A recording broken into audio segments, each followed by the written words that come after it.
very similar to what we had in our other class on 21st century skills.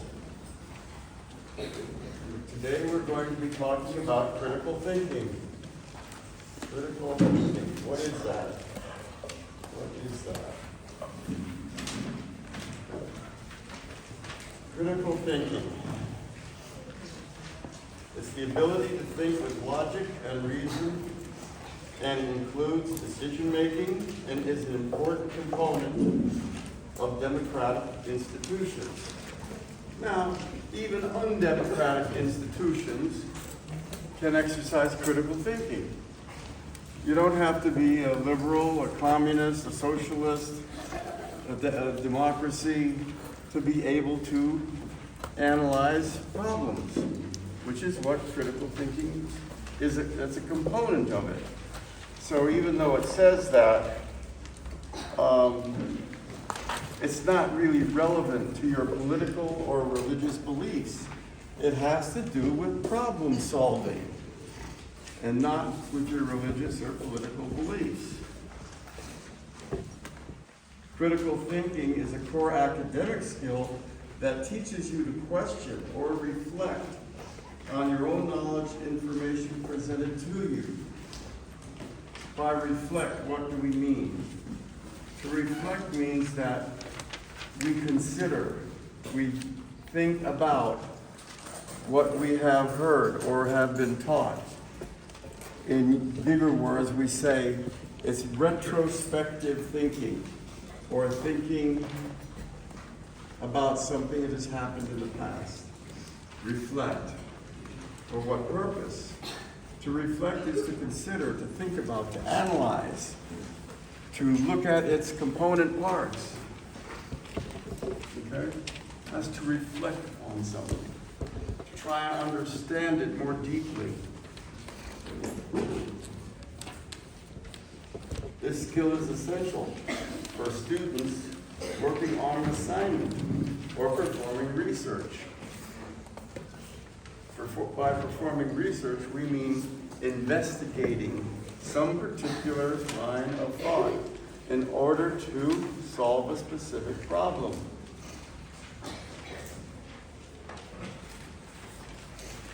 Reasoning and analytical thought is critical thinking. Reasoning out something, looking at a problem and looking at, see where its component parts are. How is it affecting things? Can I look it up somewhere and gain more information? Be able to analyze pieces of the problem. In critical thinking, it's also important to know what is relevant, what information is relevant to solving a problem and what is not. So part of critical thinking is a filtering mechanism that says that this piece of information I can use. This piece of information, though interesting, has no bearing on the problem. You don't want to confuse yourself with irrelevant facts that have nothing to do with what you're trying to solve. Then you introduce unnecessary variables, unnecessary things that are changing. It will not help you. As a matter of fact, if it's unnecessary, it can introduce greater confusion. So critical thinking has all of these various elements to it. What are the issues? If we have a conclusion, how is that conclusion arrived at? How do we arrive at the conclusion? What are the reasons for that problem to be there? What is its genesis? What is its starting point? When did it start?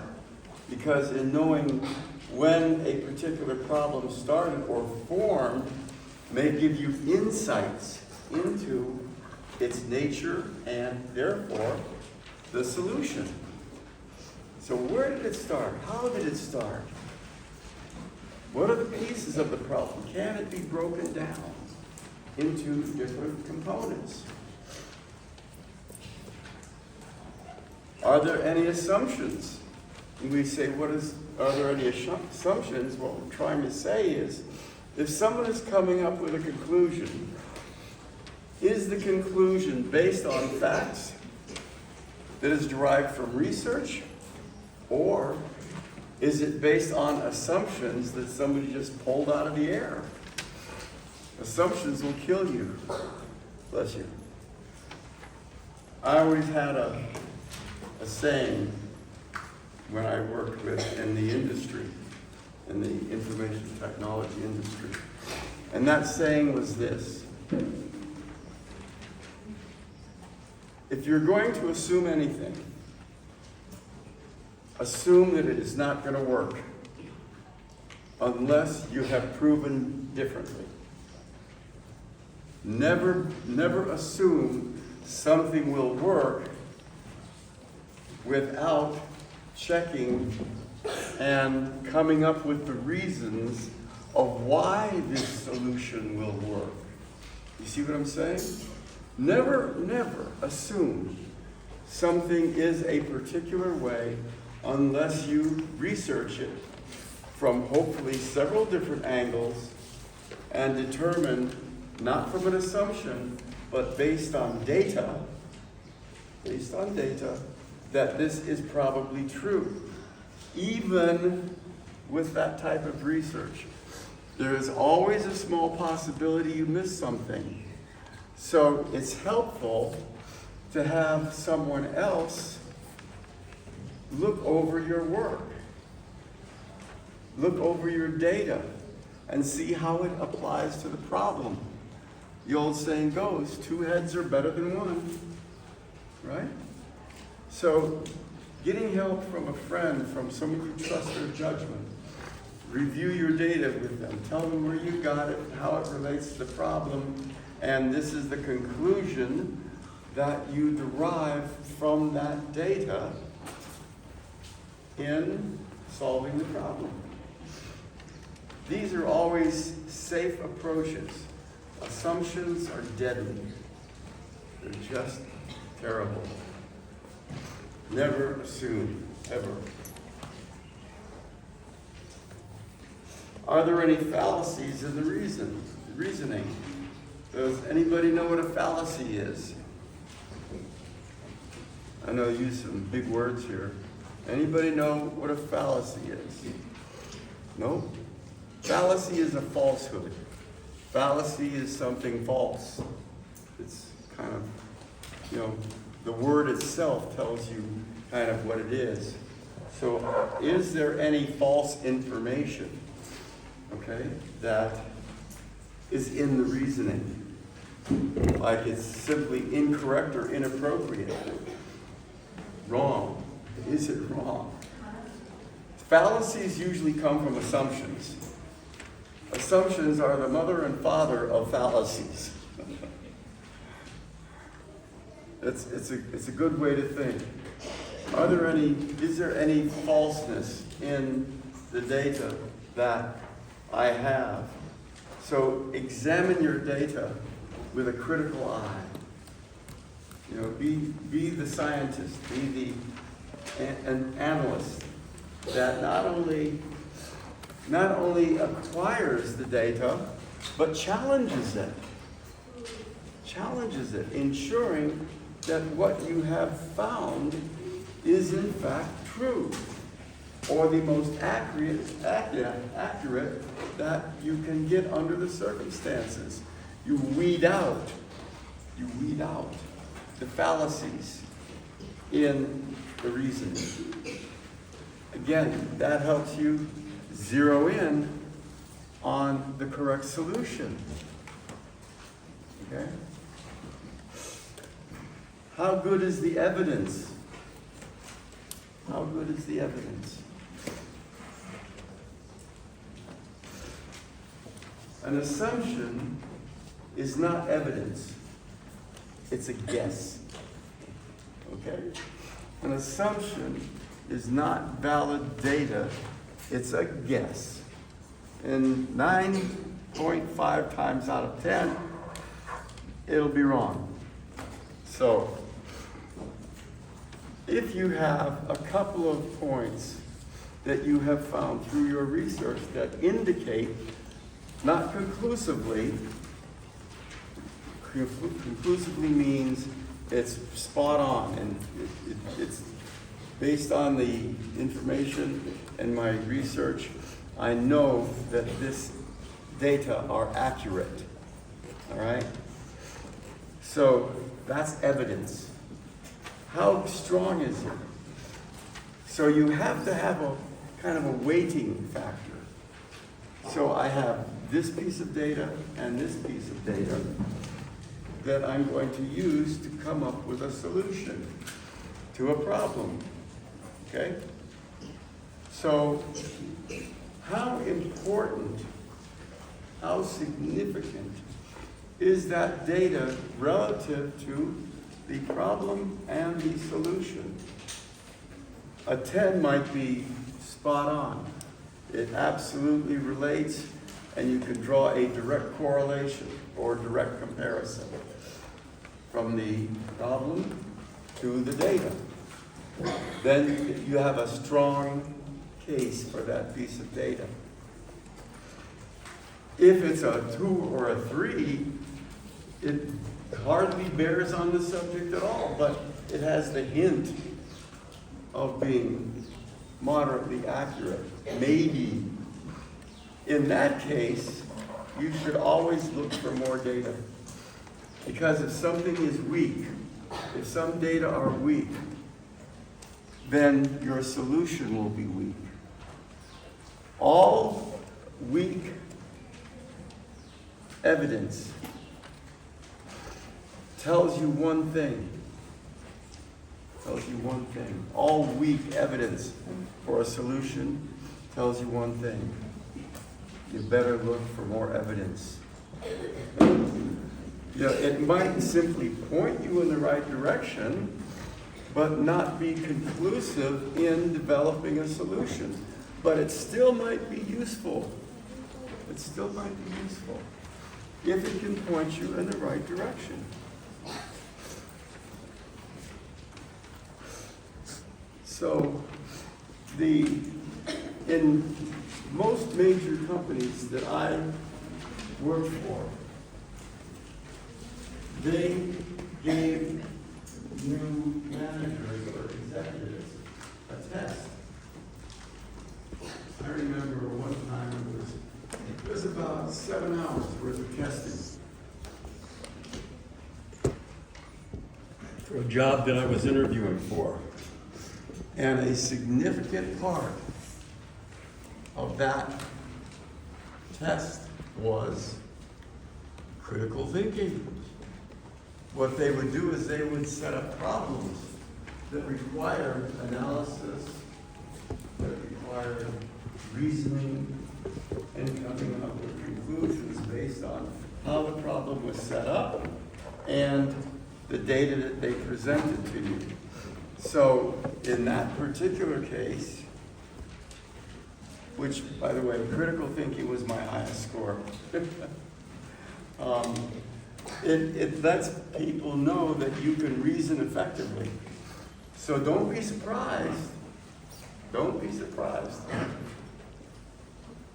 when you go out into the world that you will be tested on your critical thinking skills. So how do you improve them?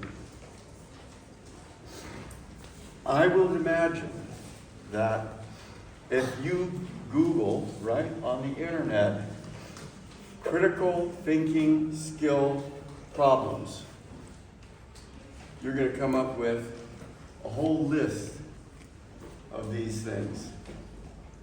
And what I would recommend is going through the exercise of solving the problems. Naturally, it has to be appropriate to your age group, to your grade, etc.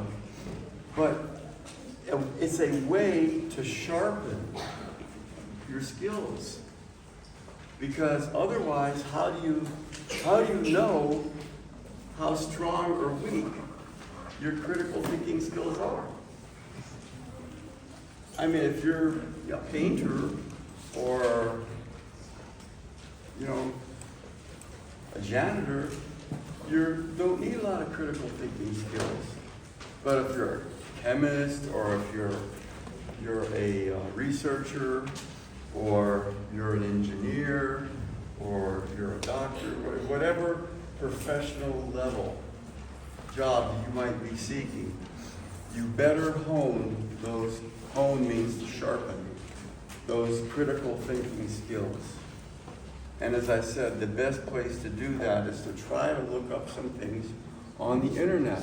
Do exercises. It's like lifting weights. If you want to be stronger, you go to the gym and you lift weights. Well, if you want to sharpen your critical thinking skills, you have to have the equivalent of weightlifting, i.e., solving problems that are specifically designed around the critical thinking skills. So this will help you. It's also kind of fun, really, like doing crossword puzzles, which I'm terrible at, but I'm really good at critical thinking problems. I do enjoy them. Because I was an engineer. I was a software engineer and process engineer. The operative term is engineer, where you have to have really sharp critical thinking skills, observational skills, analytical skills. These are essential whenever you get into a more high-level technical area, physicist, whatever. I mean, it varies in terms of importance depending upon the job that you're seeking or that you're in. But it never hurts simply to sharpen your skills. Try it. You'll begin to get an idea of what are your current critical thinking skills. Then you'll have some idea of what direction you need to go to improve them. And I'm sure there is something on the internet that says, how do I improve my critical thinking skills? I've never had a question that I couldn't get some answer on the internet. So give it a try. Maybe change the question around a little bit. And here's something that is a key part of critical thinking, which many people don't think about. And that is how to ask the proper question for what you want to solve for. Being able to phrase a question will zero in on the information that you're seeking. Because you know yourself that the internet is huge. It's all over the world in different languages and this, that. Well, if you can phrase your question right, you'll get the information that you need. So knowing what questions to ask, knowing how to ask a question is also a part of critical thinking. Because in questioning, you're going to get results if you get the right combination of problem and question will lead you to solution.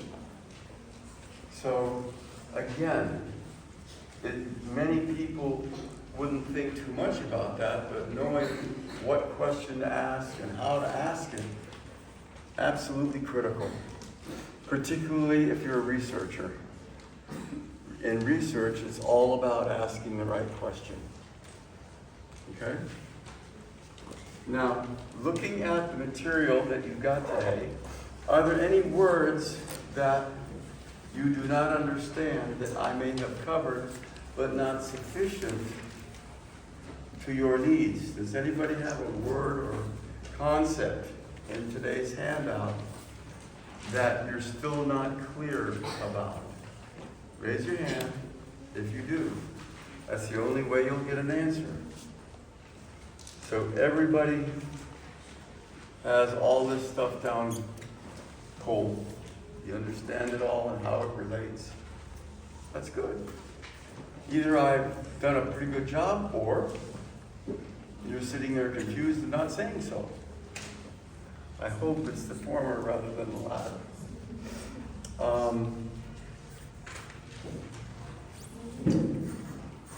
Do we have access to the internet on this computer?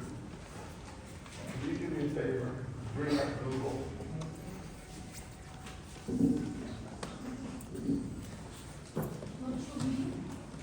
No, I want to do something else first.